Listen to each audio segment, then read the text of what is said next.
नहीं, धृतराष्ट्र की तो ये एडवाइजरी टीम में था, मगर पांडव भी इसकी उतना ही सम्मान किया करते थे। यही कारण है कि धृतराष्ट्र ने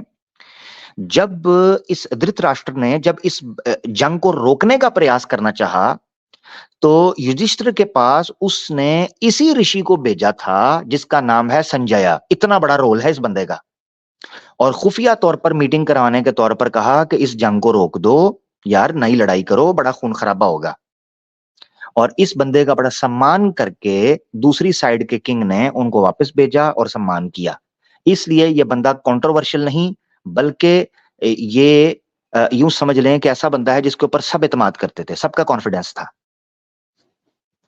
इतनी बोरिंग डिटेल के बाद अब चलते हैं कि ये देव दृष्टि रखने वाला महान आदमी क्या ऑफर कर रहा है। सुपारी निकाल कर। महाभारत बुक 8 है, कर्णा पर्व है, सेक्शन है 38। संजया क्या कहता है? संजया संजय कहता है, I shall also give on to him 100 damsels. कहता है मैं दूंगा 100 डैमसल। डैमसल का नहीं पता? Just Google it sir. ले, मैं आपके लिए गूगल करता हूं। Damsel Google. सर आज हम गूगल करेंगे, आज हम गूगल करेंगे। ले जी गूगल। गूगल गूगल गूगल किधर गई गूगल? गूगल जी गूगल। गूगल सर, आपकी स्क्रीन पर गूगल। लें जी गूगल।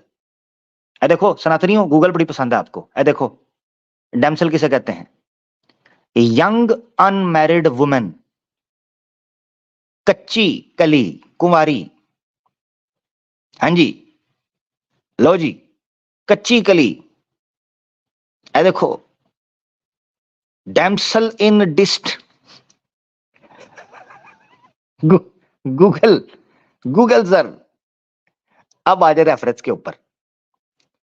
अब मैं पूछता हूं, ये देखे जरा, तुम्हारा संजया जिसका भगवत गीता के स्टार्ट में इतना सम्मान किया गया है, प्रथम अध्याय प्रथम श्लोक क्या कहता है? I shall also give on to him 100 damsels. मैं कच्ची कच्ची कलियां, मैं तो आवारा आशिक हूं कच्ची कलियों का। यार ये मैंने शायर किसी शेर सुना हुआ है ये कहीं। हाँ, लो जी, आवारा आशिक कच्ची कलियों का। I shall also give on to him 100 damsels. खाली लड़कियां नहीं, डेक्ट विद ऑर्नामेंट्स, सज धज के। हम्म सज धज के, विद कॉलर्स ऑफ गोल्ड। उफ, सोने से लदी हुई। अब ये कह सकते हैं सेवकाएं थीं, फेयर कॉम्प्लेक्शन्ड। ओए हुई हुई हुई हुई, गर्मा गर्म, गर्मा गर्म। क्या जरूरत थी फेयर कॉम्प्लेक्शन कहने की? भाई सेवकों से किचन का काम लेना था या बेडरूम का? हैं कि इतनी डिटेलिंग की जा रही है। अब अगर इन्होंने कहा ना सेवकाएं थीं, तो अगली लाइन पढ़ लें ये, and accomplished in singing and dancing. तातिन धैया था कंदन धापा गा का ता आ। लो जी, आ जाए। ये थी कच्ची गलियां, गोरी गोरी, नाचती हुई गाती हुई। ओ पे आजा सनातन धर्म, लौंडी बाजी। और कौन करवा रहा है? देवदृष्टि ऋषि संजया साहब। ये कह रहे हैं मैं दूंगा। बंदा पूछे तेरे पास कहां से आई हैं? भाई सवाल है, तू लोगों में बांटता फिर रहा है कि जो तुझे अर्जुन का पता बताए, तेरे पास कहां से आई? भाई सवाल है ना। तो ये इनके मुंह पर चांटे हैं जो ये कहते हैं जनाब हमने प्राचीन काल में बड़ा शुद्धता से चले हैं। लो जी, एक और ले लो यार फोन। एक मिनट जरा,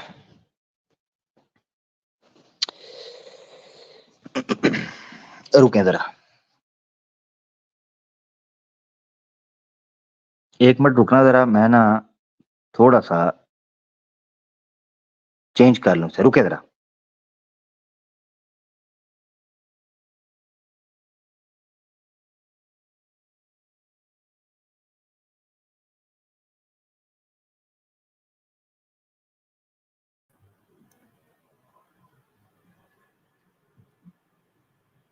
मुझे बता दें आवाज आ रही है?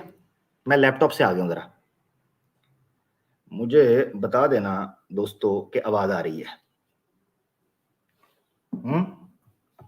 जरा कमेंट्स में एक दो भाई बता दें आवाज बिल्कुल ठीक आ रही है। चलें, गुड, अच्छा हो गया, वेरी गुड। लैपटॉप से हूं तो मैंने कहा कहीं शोर ना आ रहा हो। चलें जी, अब आगे बढ़े, जरा गौर से सुनना। इसलिए मैंने ऋषि संजया की पूरी डिटेल बताई है ताकि इनको तसल्ली हो जाए कि ये छोटा बंदा नहीं था। अगर ऋषि संजया लेवल के बंदे ऑफर कर रहे हैं लड़कियों की, इसका मतलब ये है सनातन धर्म में गोरी गोरी गोरी गोरी, अपना मेरा मतलब है 100 डैमसल्स जो हैं उनको अर्पण किया जा रहा है। जो अर्जुन को ढूंढ के लाएगा उनके लिए राल टपकाने के लिए नाचती गाती हुई लड़कियां, गोरी गोरी, लंबी लंबी, चौड़ी चौड़ी, ये जनाब पेश की जा रही हैं सपोर्ट करने के लिए। हाँ, ये सवाल है। अब आगे बढ़ते हैं। तो ये याद रखना है कि सनातन धर्म के युद्ध नियमों को समझने के लिए महाभारत से अच्छा कोई मौका नहीं है कि जो वहां हुआ वही सनातन धर्म में युद्ध के नियम है जो आपको समझना चाहिए बेसिकली, यानी कम से कम प्रैक्टिकली। वैसे तो शास्त्रों में और भी कुछ लिखा नियम है, श्री कृष्ण ने उनको फॉलो नहीं किया या अर्जुन ने फॉलो नहीं किया या महाभारत में फॉलो नहीं किया गया, दैट डजंट मीन कि वो एग्जिस्ट नहीं करते, बट प्रैक्टिकली जो एक युद्ध बढ़ा हुआ है महाभारत, उसको समझने के लिए हमारे पास एक मिसाल है। आगे बढ़ते हैं। हाँ, ये किस्सा बड़ा मजे का है। ये देखें जी, एक बंदा होता है, उस बंदे से एक ब्राह्मण की गाय मर जाती है। ये वाकया मैं इसलिए दे रहा हूं, चलें जी। अब कोई कह सकता है जी ये तो अननोन बंदा है जिसकी मिसाल आप दे रहे हैं, तो मैं अब आपको बताता हूं ये मैं मिसाल क्यों देने लगा हूं। तो कहानी सुने। कहानी ये है कि एक ब्राह्मण की गाय एक पार्क के अंदर घास चर रही थी। गाय घास चरते चरते जंगल में दूर निकल जाती है। वहां एक बंदा निशानाबाजी कर रहा होता है, शिकार कर रहा होता है। शिकार करते करते गलती से ब्राह्मण की गाय को आकर पिछवाड़े में तीर लगता है। पिछवाड़े में तीर लगने के कारण गाय की हत्या हो जाती है। अभी उस समय के ऊपर बीजेपी तो नहीं थी, वरना गौ रक्षा का कानून बनाकर उसकी हत्या कर दी जाती। उस समय के ऊपर तो वो खुद बीफ खाते थे, स्वामी विवेकानंद ने कहा है। मगर चूंकि ब्राह्मण उस वक्त बीफ नहीं खाना चाहता था, वो चाहता था गाय हट्टी कट्टी या दूध दे रही है, तूने मेरी गाय को मार दिया, तूने मेरी गाय को मार दिया, उसने शोर डालना शुरू कर दिया। वहां वहां पड़ गया रौला, वहां लग गया दंगल। ब्राह्मण ने कहा मैंने तुझे माफी नहीं करना, तू गौ हत्यारा है, तूने मेरी गाय मार दी। अब उस बंदे से जान छुड़ाने के लिए क्या उपाय पोपाय किया गया आपकी स्क्रीन के ऊपर। महाभारत बुक 8 है, कर्ण पर्व है, सेक्शन है 42। बादशाह को एक बंदा वाक्य सुना रहा है और वो कह रहा है कि गलती से शूटिंग के दौरान, एरो शूटिंग के दौरान मैंने एक बछड़े को मार दिया है, जो गाय का ब्राह्मण का बछड़ा, ब्राह्मण की गाय का बछड़ा था, उसको मैंने मार दिया, अनविलिंगली किल्ड इट। तीसरी दूसरी तीसरी लाइन में, जो कि जंगल के अंदर घूम रहा था। ब्राह्मण मेरे से खफा है, वो मुझे शाप दे रहा है, गालियां दे रहा है। तो ये सारा वाक्य ऊपर लिखा हुआ है कि उसने क्या क्या कहा, मैं तुझे क्या क्या दूंगा। अब उस चीज का दंड देने के लिए जो दान ब्राह्मण को दिया जा रहा था, उसका उस पर उसकी चर्चा चल रही है। और चलते चलते जब ब्राह्मण मान नहीं रहा था उसकी बात को, तो उसने क्या ऑफर की, सुनना आपने।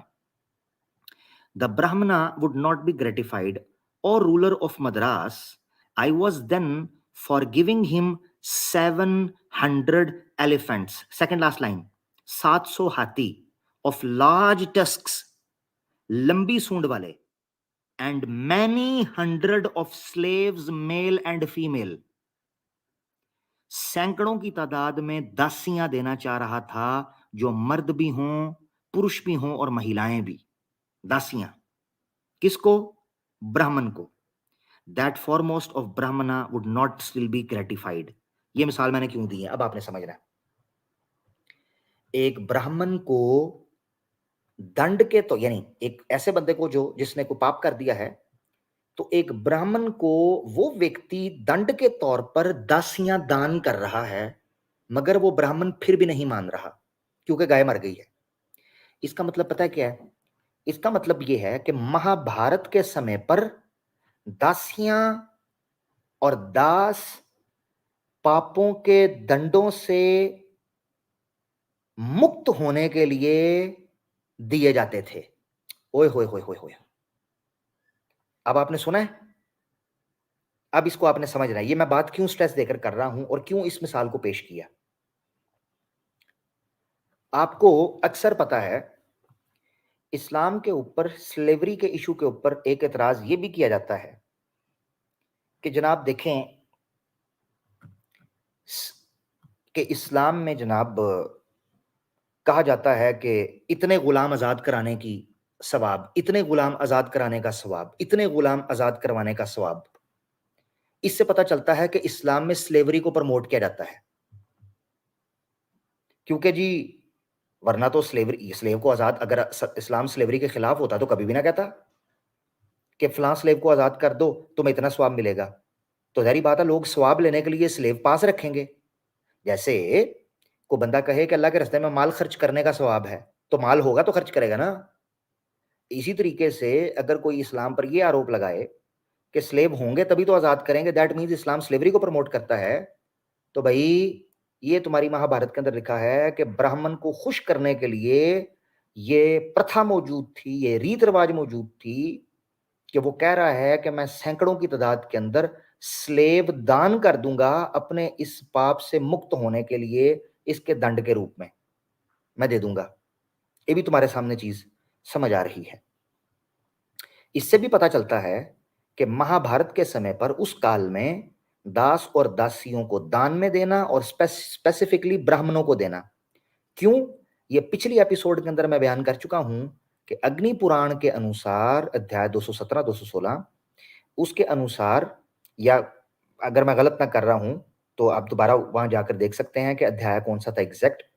उसमें ये चीज लिखी हुई है कि जो बंदा ब्राह्मणों को दासियां दान करेगा वो बंदा अफसराओं के साथ सुख भोगेगा। नहीं यकीन?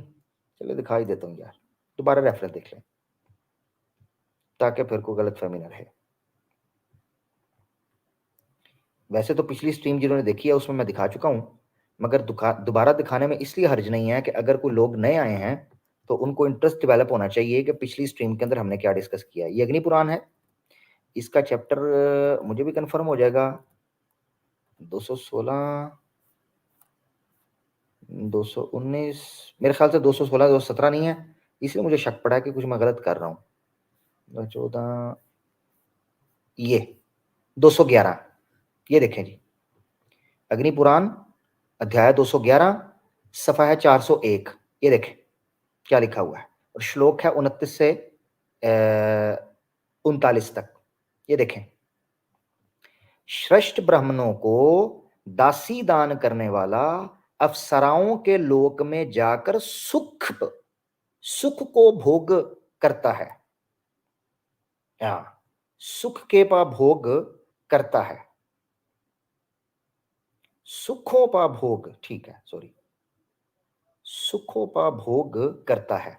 ले जी आपके सामने है, ये वजह है कि ब्राह्मणों को दासी दान करने का इतना बड़ा ये बात की गई है। अभी मैं आगे जाकर आगे एक्सप्लेन करूंगा आपके सामने कि ब्राह्मणों, ये शास्त्रों में क्यों मिलता है कि ब्राह्मणों को दान दो, ब्राह्मणों को दान दो, ब्राह्मणों को दासियों को दान दो, क्यों कहा है।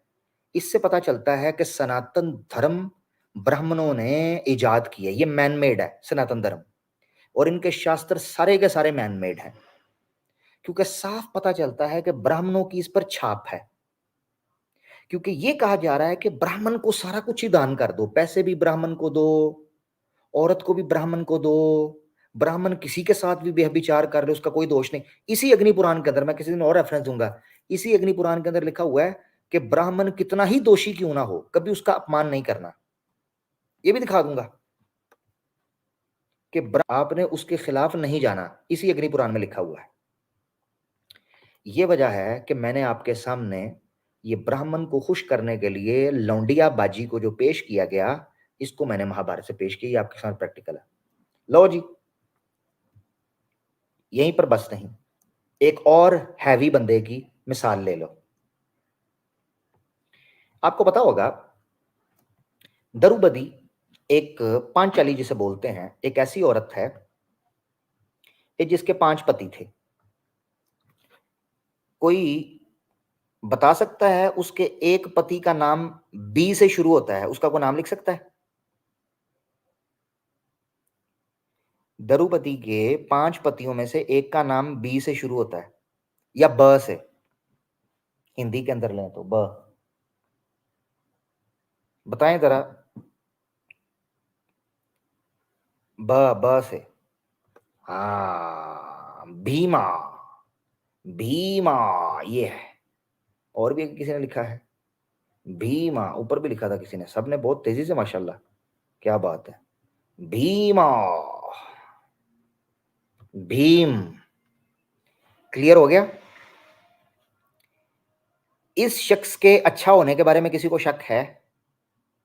भीम के, भीमा के अच्छा होने के बारे में पता है इस बंदे के पास कितनी पावर थी? इतिहास के अनुसार इस बंदे के पास 10,000 हाथियों जितनी शक्ति थी। इतना पावरफुल आदमी था ये, 10,000 हाथियों जितनी। मुझे तो द्रौपदी पर तरस आता है कि द्रौपदी क्या करती होगी। अगर सिर्फ आप इसकी फोटो सर्च कर लेना तो आप डर जाएंगे। इतना पावरफुल आदमी था कि कुछ लोग तो ये कहते हैं कि महाभारत में पांडव को जीत हुई ही भीम के लिए, भीम की वजह से थी। अगर भीम ना होता तो आपको पावर, आपके पास, आपने हार जाना था, क्योंकि दूसरी तरफ लंबी फौज थी। अकेले भीम ने कौरव की ठुकाई कर करके जनाब कमाल कर दिया। ये आपने याद रखा। अब समझे दोबारा, इसलिए भीम के अंदर जो 10,000 हाथियों की पावर थी, ठीक है, इससे भी आपको कोई चीज समझ जानी चाहिए, ठीक है। और, और दूसरी चीज जिसको समझना चाहिए कि ये बंदा छोटा आदमी नहीं था, पावरफुल था, योद्धा था, ऑथेंटिक आदमी था, पांडव की तरफ से था, और ऑब्वियसली जीतने वाले लोग थे। आप कह रहे होंगे मैं ये इस बंदे पर इतना स्ट्रेस क्यों दे रहा हूं? चले देखते हैं ये बंदा महाभारत के अंदर क्या करता रहा है। इसलिए मैंने डिटेल दी है ताकि आप देखें कि जो बंदे स्लेवरी के अंदर इन्वॉल्व थे वो बंदे कौन थे। आपकी स्क्रीन पर भीमा, महाभारत बुक 8 है, कर्ण पर्व है, सेक्शन है 76। भीम कहता है, ए विशोका, तू अगर मुझे अर्जुना के आने की बात बता, अर्जुना के आने की बात बता, आई विल गिव धी, मैं तुझे दूंगा 4 और 10 बड़े बड़े गांव, एंड 100 फीमेल स्लेव्स।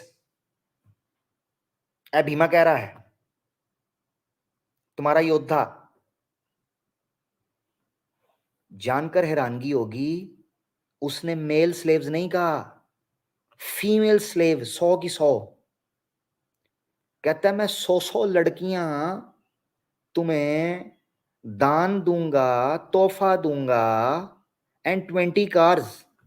चेक करो, 20 कार्स। रथ, ऑब्वियसली ट्रांसलेशन तो रथ था ना, वो जो होते हैं यार रथ, बगियां, वो बगियां कह रहा है। कुछ लोग समझ रहे हैं 20 कार को बीएमडब्ल्यू देनी है, उसकी औकात थी बीएमडब्ल्यू की, झोपड़ी की लुंगी फटी हुई थी अपनी इसकी भीम की। ला यार आप लोग भी को बात किया करो। गाड़ी उसने कौन, वो गाड़ियां वो थी छोटी वाली जिससे बच्चे नहीं खेलते, ई छू, वो डिंकियां छोटी प्लास्टिक की, वो थी। ला इतनी खुशफहमी में ना वो यार, कमाल हो गया है। वो छोटी डिंकियां थी। अच्छा वो नई गाड़ी भी एक निकली है, उसके पीछे से छोटी सी ना, उसके पिछवाड़े के अंदर धागा होता है, ऐसे धागा खींचो ना तो वो भागती है शू। बच्चे हाथ से पकड़ के ऐसे ऐसे कर रहे होते हैं, चू चू चू चू चू चू, वो वाली। तो भीम ने कहा कि 100 तुम्हें गोरी गोरी चौड़ी चौड़ी फूली हुई लड़कियां दूंगा, हाँ जी, और 20 गाड़ियां दूंगा। सवाल है सर, सवाल है, सवाल ये है, ये भीम महाभारत के समय पर 100 सैकड़ों की तादाद में फीमेल स्लेव्स कहां से आ रही थी? ये कहां से आई? ये तो सारे योद्धा हैं। तो कंफर्म बात है, ये दासियां जनाब आपकी जंग से आई हैं। कोई कह सकता है ये कहां से आपने निकाला जंग से आई?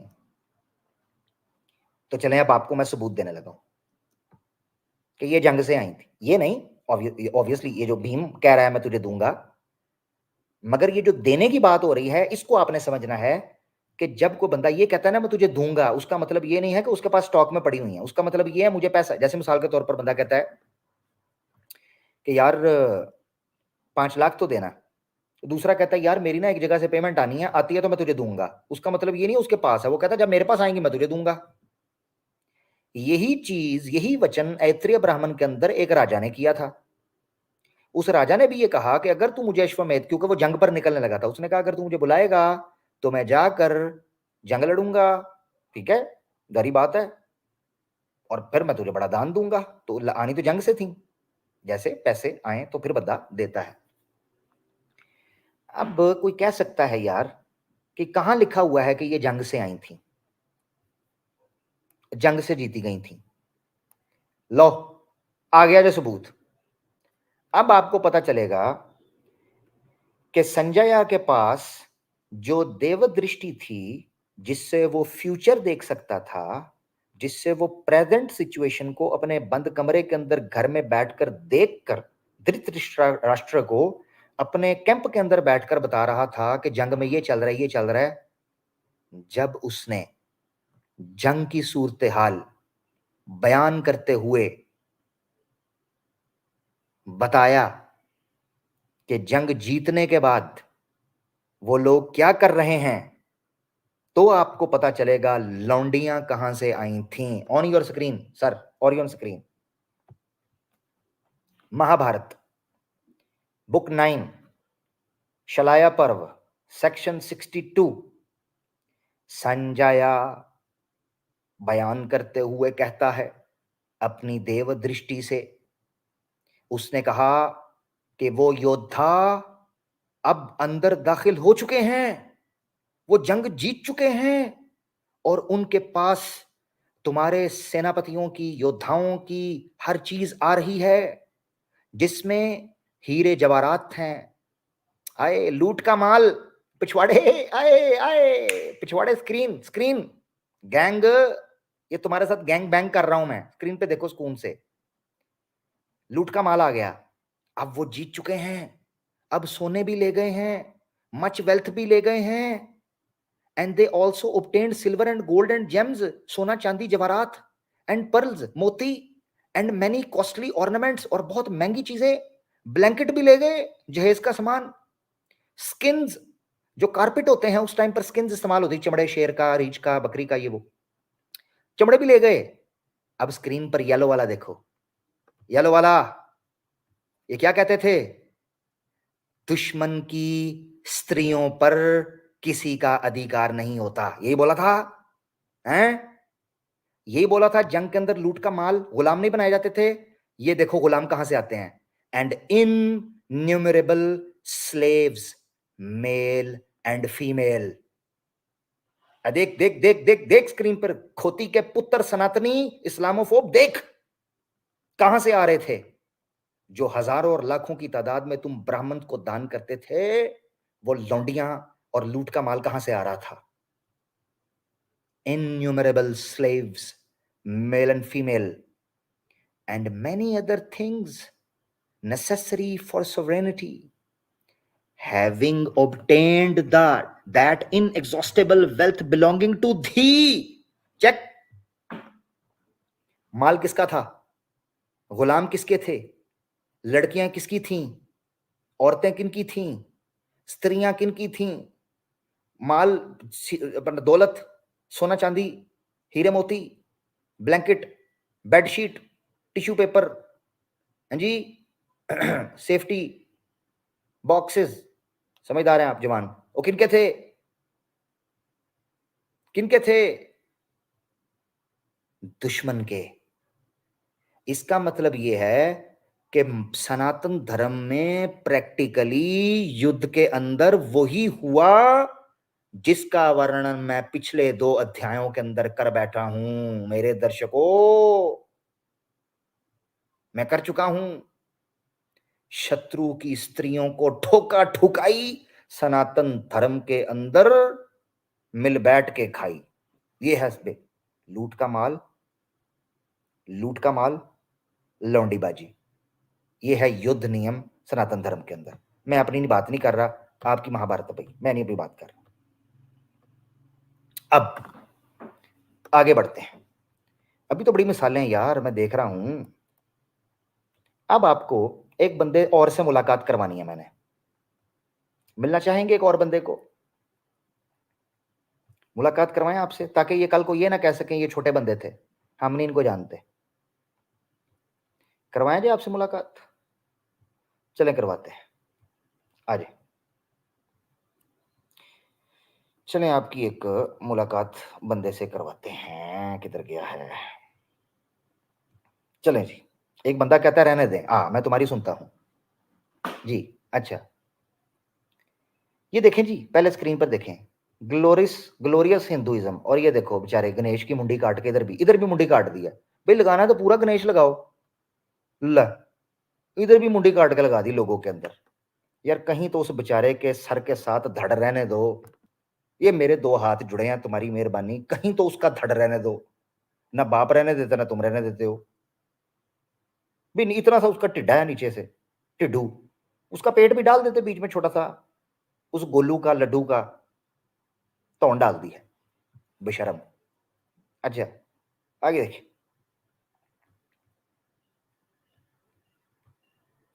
ये देखें जी। अच्छा एक भाई कह रही है नेक्स्ट स्ट्रीम के लिए रहने दें, और यार ये असल में जो मैंने सेगमेंट्स रखे हैं ना, ऑब्वियसली वो है काफी, जब मुझे लगेगा ना कि सेगमेंट चेंज हो रहा है तो मैं वहां रोक दूंगा, क्योंकि एपिसोड को सेगमेंट के साथ मैं लिंक कर रहा हूं, ताकि हर चैप्टर जो है उसके साथ आप लोग लिंक करते जाएं, कंप्लीट फील करें। अभी अगर इसको बीच में छोड़ा तो वो पिछला सेगमेंट जो है, जो महाभारत के साथ लिंक होता है, वो रह जाएगा, ठीक है ना। अगली कुछ चीजें जो निकलेंगी उनको मैं रोक लूंगा, उनको अगली एपिसोड में ले जाऊंगा, ठीक है, तो टेंशन नहीं लेनी।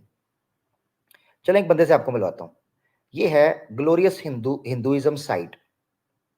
ये आपको शिवजी नजर आ रहे हैं, शिवजी बैठे हुए हैं एक झरने पे, उनके सामने बैठा हुआ है एक भक्त, मगर वो भक्त है ऋषि। ये बंदा कौन है, ये ऋषि नहीं है बेसिकली, ये है राजा। और इस राजा ने पता है क्या काम किया था, पता है आपको।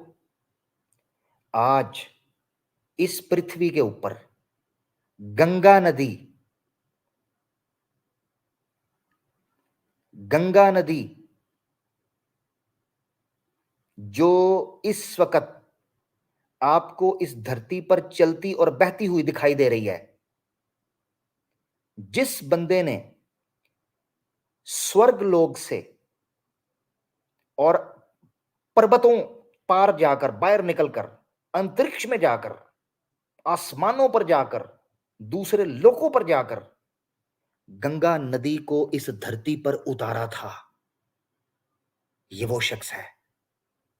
आज गंगा नदी का महत्व ये है और प्राचीन काल में भी शास्त्रों के अनुसार गंगा नदी का महत्व यह है कि गंगा नदी में एक बार स्नान लेने से पापों से मुक्त हो जाते हैं। पता है आपको? ये वही गंगा है कि जिसके बारे में शायर ने अपनी भावनाओं का जो है वो दर्शाते हुए कहा था कि राम तेरी गंगा मैली हो गई पिछवाड़ों का गंध धोते धोते। मेरा मतलब है पापियों के पाप धोते धोते। तो राम तेरी गंगा मैली हो गई, ये है वो गंगा, ये है वो गंगा जिसके अंदर गंध है बहता। जनाब आप अपना वो चेक कर लें, रिजल्ट मैं नहीं कहता, लोगों ने रिसर्च की है गंगा पानी की। तो कौन है ये बंदा जी? थैंक यू, आपने नाम बताया जिन लोगों ने, भागीरथा। भागीरथा ये वो बादशाह है हु ब्रॉट डाउन गंगा, जिसने गंगा को इस धरती के ऊपर उतारा। इतना बड़ा एहसान है इस बंदे का सनातन धर्म के ऊपर कि आप अंदाजा नहीं कर सकते। समझ आ गया? इस बंदे बंदे का महत्व समझ आ गया? चलो आओ बताऊं, ये बंदा ने, इस बंदे ने इतनी ज्यादा तपस्या कैसे हासिल की थी। चलो आ जाओ। लो जी, आपके सामने महाभारत है, बुक 13, अनुशासन पर्व है, सेक्शन है सी। ओहो, वो वाला सी सेक्शन नहीं यार, सेक्शन सी वाला है, CII। ठीक है जी, तो इसको हम देख लेते हैं।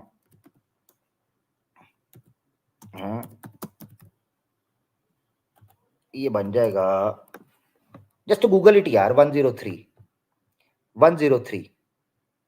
ठीक है जी। तो सेक्शन C ट्रिपल, इसका मतलब है 103। क्या लिखा हुआ है पता है? इस बादशाह से पूछा गया कि तुमने इतना उत्तम स्थान कैसे हासिल किया। पता है उसने क्या कहा? जहां उसने बताया कि मैंने क्या क्या दान तपस्या और क्या क्या कुछ किया है, ये बंदा राजा, ये बादशाह था जिसका नाम मैंने आपको दिखाया भागीरथ था, ये शिव भक्त था। पॉइंट टू बी नोटेड, क्योंकि तस्वीर में भी आपने देख लिया है, आपकी स्क्रीन पर है।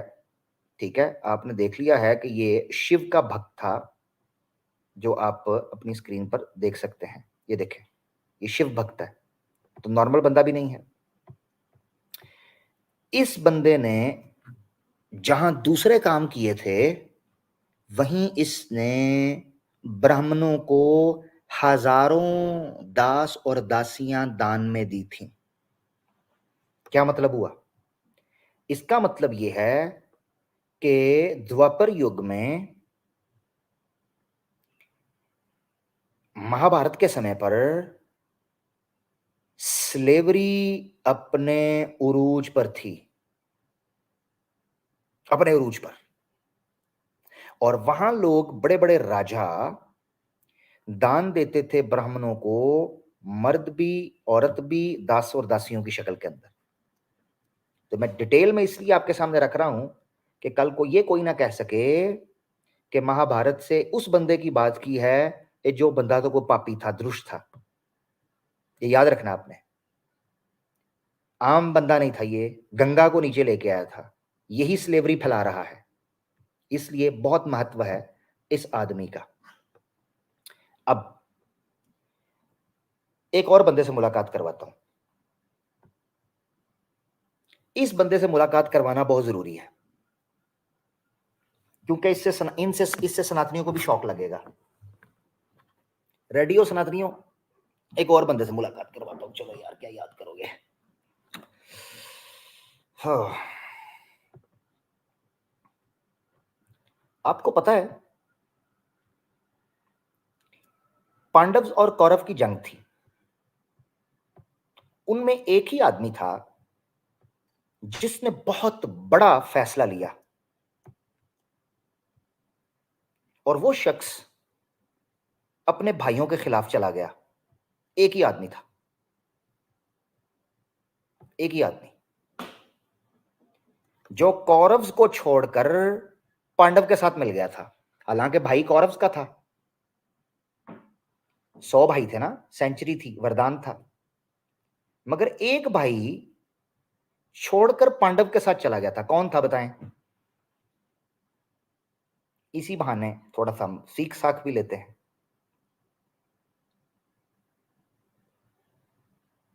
है को भाई बता सकता जिन्होंने महाभारत देखी हो?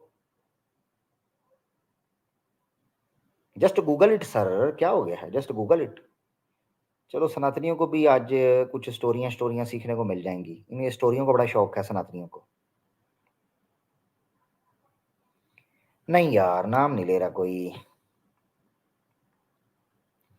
कोई बात नहीं, कोई बात नहीं। यस, एक ने नाम लिया, वो भी थोड़ा सा गलत ले लिया है।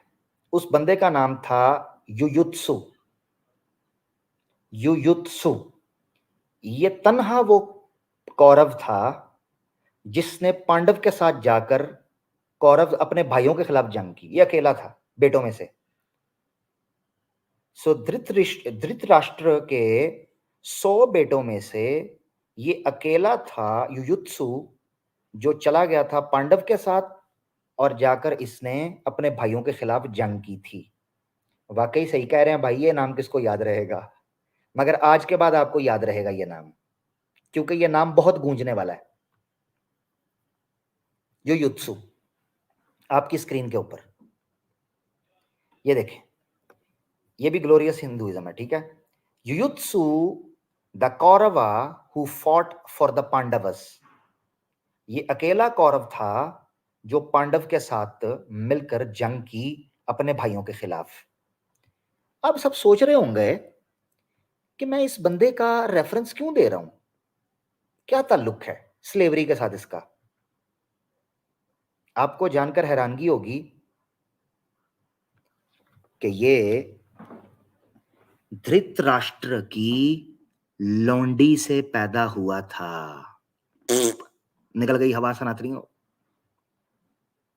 अगर लौंडी के साथ सेक्स नहीं हो सकता था सनातन धर्म में, तो अपनी पत्नी के होते हुए, गंदागरी के होते हुए, गंदागरी की घर को गंदा क्यों किया? गंदागरी के घर को गंदा क्यों किया? तो धृतराष्ट्र की पत्नी थी गंदागरी। गंदागरी की एक दासी थी जिसको वैश्य स्त्री के तौर पर याद किया जाता है कि वो प्रोस्टिट्यूट थी। पता नहीं, मुझे नहीं पता। अच्छा, कुछ लोग यार गंदागरी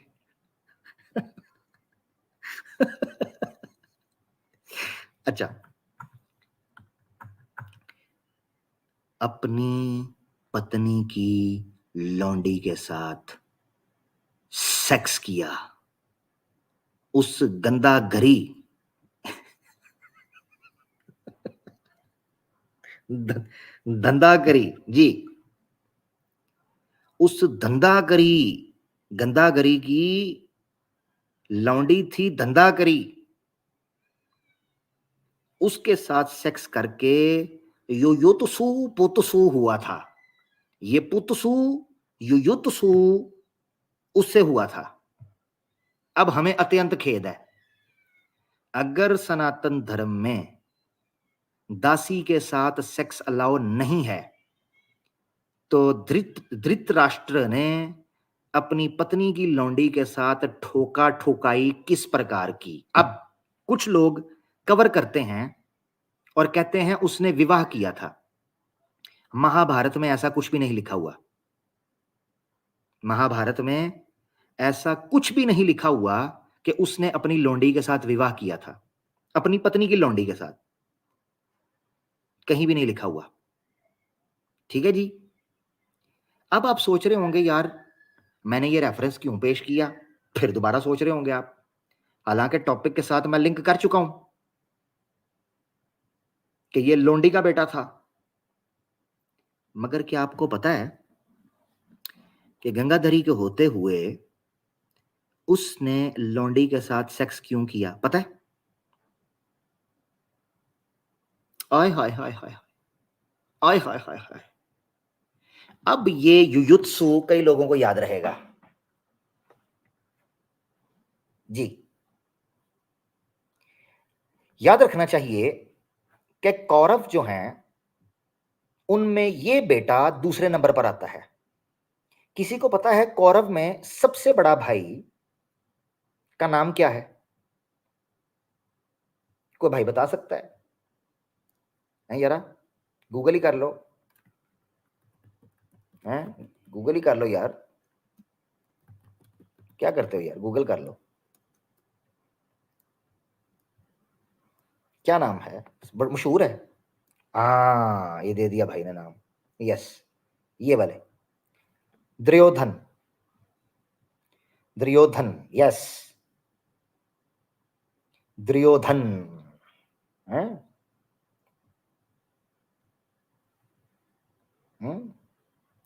ठीक है ना? अच्छा जी, क्यों मैं ये चीज बयान कर रहा हूं? और मैंने भी कंफर्म कर लें तो दुर्योधन ही है ना। एक मिनट रुकना यार, अब मैं भी कंफर्म कर लूंगा, जरा रुकना है। मैं ही ना हाँ हाँ, दुर्योधन ही है। ठीक है, दुर्योधन ही है,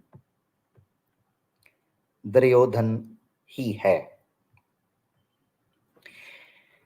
ये बनता है दूसरे नंबर पर। धृतराष्ट्र का दूसरा बेटा बनता है युयुत्सु, जो कि लौंडी से है। पहला बेटा है जो गंगाधरी से है, जो कि दुर्योधन है। अब मैं इस बंदे का नाम इसलिए ले रहा था युयुत्सु कि इस लौंडी के साथ सेक्स करने की वजह थी गंगाधरी का गर्भाधान।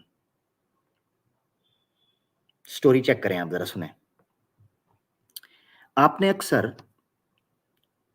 एक्स मुस्लिम्स को और कुछ सनातनी इस्लामोफोबिक को एतराज करते सुना है कि नबी पाक हालांकि मैंने कितनी बार चैलेंज किया हुआ है कि इसके ऊपर आकर डिबेट कर लो मेरे साथ, कितनी बार यस्सु की कुत्ती को भी चैलेंज किया हुआ है कि तेरे में दमखम है तो आजा चैलेंज एक्सेप्ट कर। तो आज मैं उस चीज को दोबारा थोड़ा सा समझाने के लिए आपको बता रहा हूं। एतराज किया जाता है कि नबी पाक सल्लल्लाहु अलैहि वसल्लम अपने वालिद की वफात के 2 साल बाद पैदा हुए। ऐसे ही है ना? ऐसे ही है ना जी? 2 साल बाद ये एतराज करते हैं।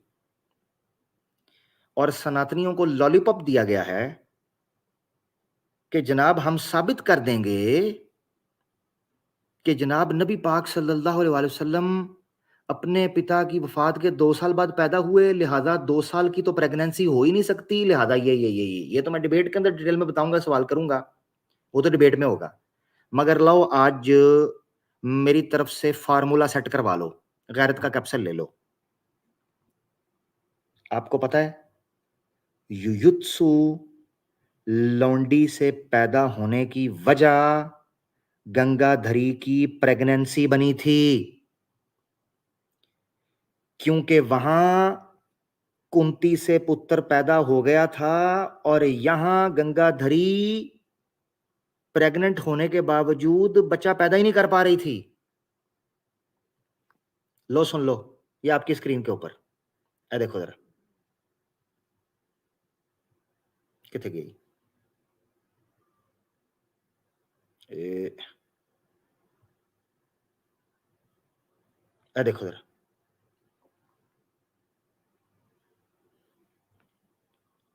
ये हाईलाइट करने लगा, ये पढ़ो। Gandhari pregnancy lasted for many years and there were many problems। हैं? हैं? हैं? महाभारत में गंधरी की प्रेगनेंसी कई सालों तक चली। क्यों सनातनियों, ये क्या चक्कर है? एक इतिहास के पन्ने के अनुसार गंधरी की प्रेगनेंसी 2 साल चली। Just Google it sir, just Google it. और कुछ लोग कहते हैं कि 2 साल नहीं बल्कि 3 से 4 साल तक चली थी। लो तुम्हारी स्क्रीन पर ग्लोरियस हिंदुइज्म, मुझे ना बाद में कहना, देख लो, देख लो उत्ते ग्लोरियस हिंदुइज्म, ये लिखा हुआ है, ये ग्लोरियस हिंदुइज्म पे, ये साइंटिफिक बात। तो अब एक जवाब ये भी होगा इस टॉपिक के ऊपर सनातनियों से। अगर किसी सनातनी को नबी पाक सल्लल्लाहु अलैहि वसल्लम की वालदा के 2 साल प्रेग्नेंट रहने पर एतराज हुआ, उसको अपने सनातन धर्म को छोड़ना पड़ेगा। सीधी सी बात है। तो भैया आपके सनातन धर्म में लिखा हुआ है, आपके शास्त्र में, कि औरतों को कई सालों की प्रेगनेंसी होती थी। ये इसका एक जवाब है जो हम तुमसे पूछेंगे। बहरहाल बात शुरू हुई थी युयुत्सु से। युयुत्सु लौंडी का बेटा था।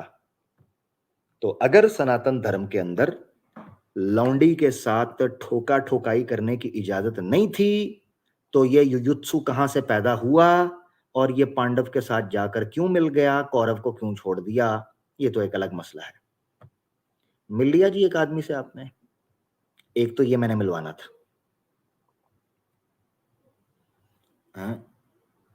अब आपको मैं एक आखिरी रेफरेंस देने लगा हूं। महाभारत में मैंने आपको बताया कि संजया जो है उसको देवदृष्टि थी और वो सुपर पावर्स के जरिए देख सकता था। तो उसने क्या देखकर बताया, ये मैंने आपको स्क्रीन पर दिखा दिया कि क्या चल रहा था। अब प्रैक्टिकली आपके सामने एक वाक्य आने लगा है। महाभारत बुक 7 है, महाप्रास्थानी का पर्व है और उसका सेक्शन है 1। उसमें यही बादशाह युधिष्ठिर, ये वो बादशाह है जो पांडव की तरफ से लीड कर रहा था। इस बंदे ने जहां कई बड़े बड़े ब्राह्मणों के लिए दान दिए, गिफ्ट किए, वहीं श्री कृष्णा के सम्मान में इसने सोने, जवाहरात, हीरे, मोती, कपड़े, चादरें, गांव के गांव, घोड़े, रथ एंड फीमेल